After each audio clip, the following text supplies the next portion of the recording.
अब चतुर्मास लगने वाला है ना, हमें क्या क्या करना चाहिए? सबसे पहले हमें सिर्फ ताजा सात्विक भोजन करना चाहिए और सूर्यास्त से पहले भोजन कर लेना चाहिए। चतुर्मास में साधु संत 4 महीने तक एक ही स्थान पर रहकर धर्म की साधना करते हैं। हमें आलू, प्याज, लहसुन, कांडमूल, सब्जी और खमीर वाले भोजन का त्याग करना। और सबसे जरूरी बात, चतुर्मास में हमें अहिंसा का विशेष पालन करना चाहिए। किसी भी जीव को जानबूझकर दुख या हानि नहीं पहुंचानी चाहिए। समझ गया दीदी?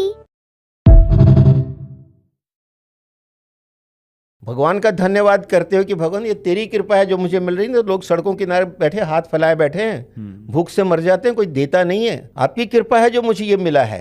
और उसमें से एक रोटी निकालिए, आधी गाय को दीजिए, आधी कुत्ते को, आधी कौवे को। प्राणियों में सद्भावना हो, ये मूल तत्व तो यहाँ आता है। अब एक कही गई, आप ज्यादा भी निकाल सकते हैं कि एक गाय को दे दी, एक कुत्ते को दे दी, एक जो है कौवे को दे दी, कोई उसमें दिक्कत नहीं है। एक मिनिमम रखी गई है। और आसपास कोई तालाब है, वहां हफ्ते में 1 बार 2 बार आटे की गोलियां जाके डालिए।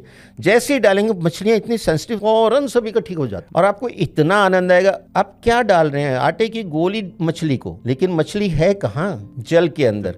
आपके शरीर में कितना है जल तत्व? आपके शरीर में 70% और ब्रह्मांड में भी 70%। जल ही जीवन है।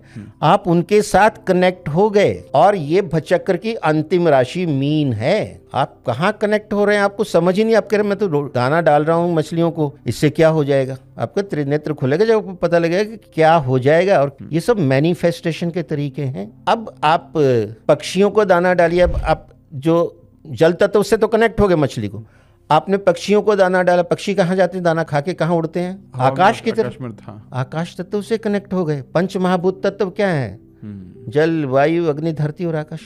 जल से कनेक्टेड, वायु से कनेक्टेड, और अग्नि जो सूर्य को जल दिया आपने, धरती पे तो आप खड़े ही हैं। अब जब आपने पक्षियों को दिया तो वायु तत्व भी उसमें आ गया। हवा में उड़ते हैं, जो बोलते हैं ना, एयर लॉजिस्टिक। करेक्ट। अब बाकी क्या बचा? पाताल से आप अभी तक दूर हो। पाताल में भी जीवन है, राजा बलि का राज है वहां। और पाताल में कौन रहता है? सर्प, चूहे, कीड़े मकोड़े। उनसे कनेक्ट होना है। प्राणियों की सद्भावना अभी पूरी नहीं हुई है। और वहाँ आप आटा, चीनी, काले तिल मिक्स करके, देखिए छेद होते हैं बड़े बड़े पेड़ों के नीचे जिसमें से चींटे चिटियाँ निकलते हैं और खा के फिर अंदर चले जाते हैं। वहाँ डाल दीजिए, वो खाएंगे। एक कटोरी में हजारों चींटे चिटियाँ खा जाएंगे और उनकी दुआएं मिलेगी। आप हजारों लोगों की पार्टी करें, उसमें कितना खर्चा और इसमें कितना खर्चा। आत्मा तो आत्मा है। जो ये उपाय मैंने छोटे छोटे बताए, ये आपकी दिनचर्या में होने चाहिए।